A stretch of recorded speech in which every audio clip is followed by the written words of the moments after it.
નમસ્તે, જય હિન્દ, જય ભારત. મારું નામ જિગ્નેશ મહેતા છે, પિયુષભાઈ મોહલિયા મારા મિત્ર. હવે ફેસબુક પેજ પણ બની ગયું છે. જે વધારાના ફ્રેન્ડ્સ જે છે જે કનેક્ટ નતા થઈ શકતા, હવે તે લોકો અમારા ફેસબુક પેજ ઉપર જિગ્નેશ મહેતા કરીને છે, એમાં કનેક્ટ થઈ શકે છે. હવે આપણે ખુલ્લી વાત કરીએ, ચાઇનાની બજાવીએ થોડી. મારું કહેવાનું એમ છે મિત્રો કે દેશના સૈનિકો દેશની બોર્ડર ઉપર ફાઇટ કરી રહ્યા છે. એના હાથ બાંધી રાખ્યા છે, એના પગ બાંધી રાખ્યા છે. સરકાર જે કરે તમે પોતે એમ સમજો કે તમે પોતે સૈનિક છો. હું પોતે સૈનિક છું, આ વ્યક્તિ પણ સૈનિક છે, અને ઇન્ડિયામાં જેટલા પણ કોઈ પણ કોમ્યુનિટીનો વ્યક્તિ જે છે એ બધા સૈનિક છે. આપણે ફાઇટ કરી શકીએ છીએ ચાઇના હારે અત્યારે જ.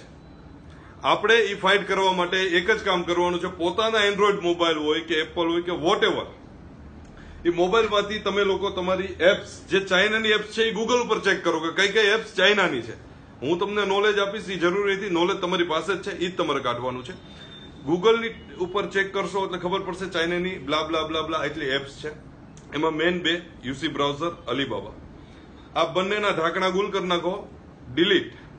ફાઇટ ચાલુ, ચાઇનાને ફટકા પડવાના ચાલુ. 4 લાખ 1000 કરોડ લઈ જાય છે આ લોકો. મેં સાંભળ્યું છે, ફિક્સ આંકડા નથી એટલે કાલ ઉઠીને બીજા ડિબેટ કરવા ના આવી જાય. મને એમાં રસ નથી, મને મારા દેશમાં રસ છે. એટલે આ આંકડા દર વર્ષે એ લોકો એના દેશમાં લઈ જાય છે, અને એનાથી એ લોકો ઇક્વિપમેન્ટ બનાવે છે, હથિયારો બનાવે છે. બોર્ડર ઉપર આપણા સૈનિકો સામે પાછા આપણા જ પૈસે થાય છે. આની ઓકાત નથી ચાઇનાની કે પાકિસ્તાનની કે એના પૈસે હરખું દૂધ એની ત્યાં ગાય બાંધીને દૂધ દોઈ શકે, એટલી ઓકાત નથી. એટલે આપણી ફાઇટ ચાલુ. નેતાજીને જે કરવું એ કરે, રાષ્ટ્રીય જે પીએમ સીએમ જે કઈ રાજ્યના હોય એ લોકોને જે કરવું એ કરે, એનું એને મુબારક છે. આપણે ચૂંટીને મોકલા, આપણી ભૂલ કે જે કઈ હોય આપણને પછી મુબારક રહેશે. પેલા અત્યારે ફાઇટ ચાલુ છે. આ લોકોને એની ઓકાત દેખાડો ચાઇના વાળાઓને કે તમારે પેલા એપ્સમાંથી ગાયબ કરો, ત્યાર પછીનું સ્ટેપ આવશે.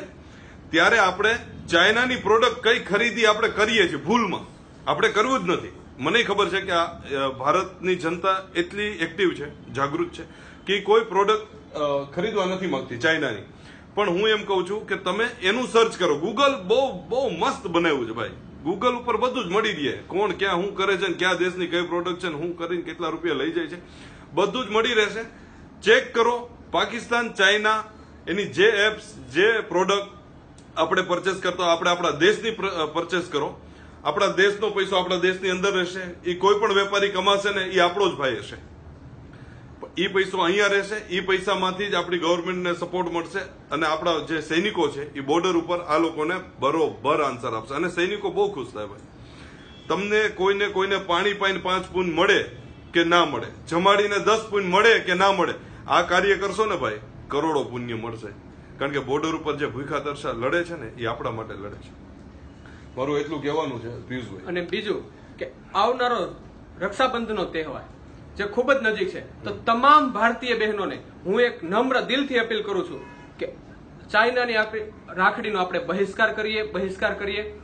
અને ભાઈઓને ફક્ત ને ફક્ત તમે પ્રેમથી એક ધાગો બાંધી આપશો ને તો પણ એક બહુ મહાન વસ્તુ છે. સૂતરનો ધાગો, બેન ભાઈનો પ્રેમ એવો છે ને કે સૂતરનો ધાગો બાંધીએ ને એટલી રક્ષા જ કરવાની. ભલામણા દુશ્મનની બેનની રક્ષા કરતા હોય આ ઈ દેશ છે.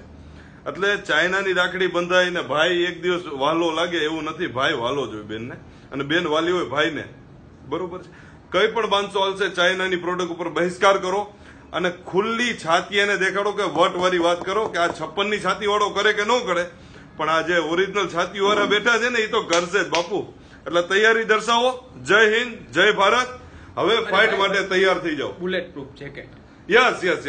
એક મહત્વનો મુદ્દો મારા મિત્રએ ખાસ મને કીધો હતો કે બુલેટ ટ્રેન દોડાવી, અહીંયા પાસ કરીને, વહાં પાસ કરીને, ફલાણું પાસ કર્યું. ભાઈ બુલેટ પ્રૂફ જેકેટ તું સૈનિકોને મોકલ. બુલેટ પ્રૂફ જેકેટની જરૂર છે. જે પોતાનો જીવ હાથમાં લઈને અહીંયા લડે છે ને એને બુલેટ પ્રૂફ જેકેટની જરૂર છે. બુલેટ ટ્રેન નહીં હોય તો હાલશે ભાઈ. અમે એડજસ્ટ કરીએ છીએ ને અમે એડજસ્ટ કરશું. બસ બાકી સૈનિકોને બુલેટ પ્રૂફ જેકેટ અપાવો. યસ. જય હિન્દ, જય ભારત. જાજુ બોલાઈ જાય, મગજ ઠેકાણે નથી રહેતો. પણ દેશના દરેક વ્યક્તિને વિનંતી છે કે ચાઇના અને પાકિસ્તાન હારે આપણે મેન ટુ મેન અત્યારે 1 to 1 ફાઇટ ચાલુ છે. એને એની ઓકાત દેખાડો. દેશના ઇન્ટરનલ પ્રશ્નો એની મેળે સોલ્વ થશે. પેલા જયારે દેશની બોર્ડરની સમસ્યા હોય અને એ સમસ્યાનો ઉકેલ આપણી ઉપર આવતો હોય ને આપણા ફરજમાં આવતું એ જ આપણે ના કરી શકીએ ને, આપણાથી મોટો નપુંસક કોઈ નથી. જય હિન્દ, જય ભારત.